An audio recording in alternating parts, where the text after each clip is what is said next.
DKPP memberhentikan Hasyim Asy'ari sebagai Ketua KPU karena terbukti melakukan tindak asusila kepada seorang anggota PPLN wilayah Eropa.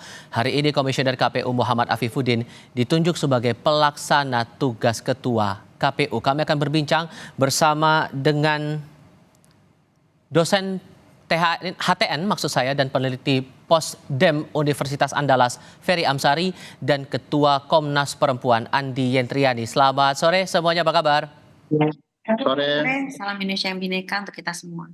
Terima kasih sudah bergabung bersama kami, Bang Ferry. Saya ke Anda dulu kalau begitu. Ini sudah kesekian kali setelah dijatuhi sanksi, bahkan terakhir sampai tindakan peringatan keras terakhir dikeluarkan DKPP, dan kali ini langsung dinyatakan diberhentikan dengan dugaan tindak dengan kasus asusila begitu. Sejauh mana Anda mencermati kasus ini? Pertama, tentu ini putusan yang perlu disambut sangat baik ya. Walaupun harus diakui putusan ini terlambat ya. Kenapa terlambat? Karena peristiwa-peristiwa yang dilanggar sebelumnya juga punya motif yang kurang lebih sama bahayanya. Kasus yang berkaitan dengan pelecehan seksual ada di putusan Asnaini ya, wanita emas. Bahkan ada unsur gratifikasinya juga di sana. Ada unsur konflik kepentingan karena Asnaini adalah ketua partai Republik Satu. Dan hal yang sama juga terjadi di perkara ini, bahwa ada motif penyalahgunaan wewenang, ada upaya relasi kuasa di antara mereka berdua sehingga menimbulkan korban ya. Dan bagi saya harusnya ini sudah diberikan sanksi jauh-jauh hari. Bisa diterapkan bahkan sebelum kasus asusila itu muncul ya?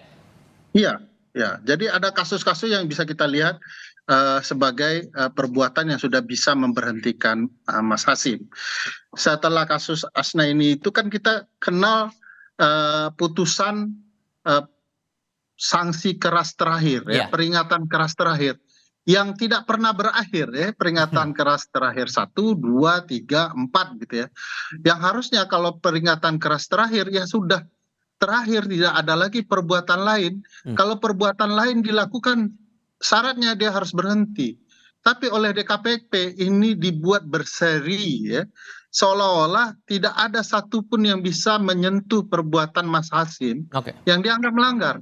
Dan akhirnya kita dipermalukan kembali dengan kasus ini, di mana ada relasi kuasa, memanfaatkan wewenang, dan motifnya bisa sangat koruptif.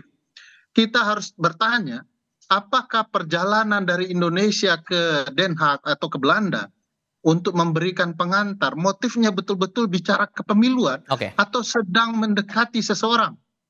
Motif apa kemudian yang mendatangkan korban dari Belanda untuk ke Indonesia untuk ikut kegiatan di Singapura? Apakah itu motifnya benar-benar soal pemilu atau sedang membangun jebakan kepada korban? Jadi saya meragukan pemilu kita ini bicara profesionalitas, tapi bicara kepentingan-kepentingan hasrat seksual yang tidak baik. Tadi disebutkan soal relasi kuasa oleh Bang Ferry. Kalau Anda, Andi, melihatnya juga ada relasi kuasa di balik kasus ini? Baik, tentunya kami di Komisi Nasional Anti Kekerasan Terhadap Perempuan atau Komnas Perempuan sangat mengapresiasi putusan yang diambil oleh DKPP ya. Dan ini adalah sebuah pernyataan yang sangat penting dalam upaya kita tadi membangun proses penyelenggaraan pemilu yang profesional tapi juga bebas dari kekerasan. Apalagi ini bukan kasus pertama dan juga bukan satu-satunya kasus nih, karena juga masih ada kasus-kasus lain ya yang dipantau oleh Komnas Perempuan yang terjadi mirip-mirip lah polanya gitu. Ada relasi kuasa yang timpang, penyalahgunaan kekuasaan, dan juga berbagai ruang-ruang telikung karena kuasa yang timpang itu. Kita lihat misalnya dalam posisi sebagai ketua tentunya ada banyak keleluasaan untuk mengambil kebijakan-kebijakan, dan juga ada hal-hal yang memang perlu dirahasiakan dalam posisi sebagai ketua sebuah lembaga gitu yang Tapi kalau Anda melihat sanksinya itu dipecat dari posisinya dari jabatan, apakah itu cukup atau justru bisa dimasukkan ke ranah pidana menggunakan undang-undang TPKS itu? Kalau kita lihat itu sanksi tertinggi ya yang bisa diberikan oleh DKPP. Kalau di Komnas Perempuan kami juga sekali lagi selain apresiasi kami mendorong bahwa nanti di putusan-putusan lainnya juga ada terkait dengan pemulihan korban, dukungan untuk pemulihan korban itu. Mengenai akan diselenggarakannya proses hukum yang berbeda secara pidana tentunya kita harus bertanya lagi ya kepada korban apakah dia ingin memproses yang serupa itu. Oke, tapi juga ada hal yang menarik di sini bahwa korban ini berani datang langsung dalam proses pembacaan putusan DKPP itu tadi. Kalau dari cermatan Anda selama ini, hal apa yang membuat korban ini bisa berani menyampaikan laporan dan sampai mengikuti seluruh proses itu? Korban memang pernah mendatangi Komnas Perempuan untuk melaporkan kasusnya dan kami mengenali bahwa ia juga perlu menata keberanian ya dan dukungan dari banyak pihak gitu yang selama ini turut membangun kepercayaan dirinya bahwa apa yang dilakukan merupakan sebuah langkah yang tidak saja dimaksudkan untuk menyelesaikan kasusnya tetapi bisa menjadi sebuah preseden yang baik dalam upaya penghapusan kekerasan seksual. Dukungan-dukungan seperti ini yang sebetulnya selalu dibutuhkan oleh korban dalam posisi apapun di dalam kasus-kasus utamanya kasus kekerasan seksual dengan relasi timpang yang begitu besar. Oke, di balik kasus ini juga Bang Ferry kemarin Hasyim Asy'ari juga menyampaikan justru alhamdulillah begitu kepada publik setelah dijatuhi sanksi yang cukup berat begitu dipecat dari posisinya. Sejauh apa Anda merespon dari reaksi Hasyim saat tadi malam menyelenggarakan konvers? Ya, saya pikir reaksi Hasyim tidak lagi penting dalam ranah penegakan etik ya. Pelaku bisa saja bersikap apapun, tetapi sidang DKPP sudah bicara banyak hal, mengungkap banyak hal. Itu saja bagi saya sudah sangat penting dan sangat patut disyukuri. Saya sepakat bahwa kasus ini tidak sekedar di ruang etik saja, ya, tetapi juga akan ada aspek hukum administrasi negaranya, ada aspek tindak pidananya tidak hanya soal kekerasan seksual, tetapi juga ada tindak pidana soal gratifikasi, soal penyalahgunaan anggaran yang bukan tidak mungkin bisa berkembang. Kita bisa mengungkap kecurangan pemilu kita bukan saja dari berbagai peristiwa yang sudah diungkap sebelumnya, tapi juga bisa dari perkara-perkara seperti ini. Anggap perkara ini adalah trigger penting untuk mengungkap problematika penyelenggaraan pemilu kita. Karena itu bagi saya penting untuk berterima kasih atas keberanian korban untuk melaporkan perkara ini, dan perkara ini menjadi titik awal penting menyadarkan publik bahwa penyelenggara pemilu kadang-kadang sangat mungkin ya menyimpang sangat jauh, dan ini jadi titik yang penting untuk mengungkap banyak hal. Oke, singkat saja. Berarti apakah Anda merasa ini akan mempengaruhi penyelenggaraan pemilu kita, terutama pilkada?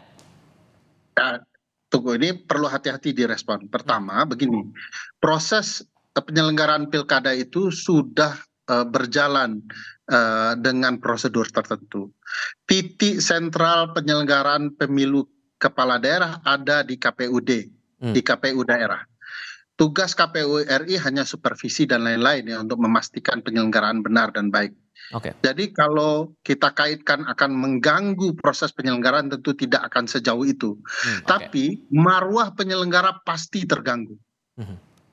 Marwah penyelenggara akan jauh lebih terganggu ketika kita mengetahui bukan tidak mungkin hal yang sama juga dilakukan dengan berbagai KPU daerah. Karena apa yang terjadi ini jauh sekali ya. Ini antara Jakarta dan Den Haag. Bagaimana dengan Jakarta dengan daerah yang lain? Apakah peristiwa semacam ini juga terjadi?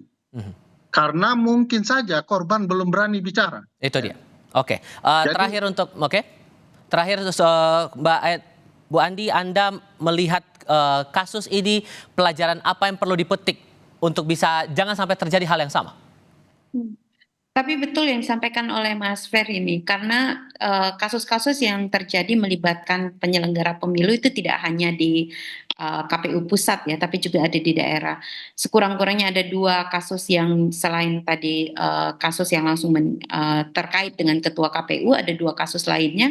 Yang pertama di Manggarai Barat yang juga dilaporkan kepada Komnas Perempuan, dan saat ini ada satu lagi di Labuan Batu Selatan. Nah ini sesuatu yang memang sangat perlu ya kita cermati bersama, karena marwah penyelenggaraan pemilu ini dengan gratifikasi seksualnya, dengan tindakan-tindakan yang bertentangan dengan kode etik, tentunya akan membuat semakin banyak kecurigaan bahwa pemilu itu tidak diselenggarakan, termasuk pilkada serentak nanti tidak diselenggarakan dengan baik gitu. Nah, apa yang bisa dipelajari? Yang pertama, tentunya kami mendorong agar pihak KPU segera memperbaiki peraturannya. Ada peraturan-peraturan yang telah dicabut ya, yang misalnya dengan eksplisit menyatakan bahwa anggota KPU tidak boleh menikah dengan sesama penyelenggara KPU-nya, tidak menikah secara siri dan yang lainnya itu. Tapi juga memastikan adanya SOP untuk pencegahan dan penanganan kekerasan seksual di lingkungan penyelenggara pemilu, termasuk Bawaslu, KPU, dan juga DKPP. Pencegahan itu yang paling penting di sini. Bu Andi, mewakili Komnas Perempuan, terima kasih. Bang Ferry juga terima kasih sudah hadir dalam diskusi kami. Selamat sore semuanya.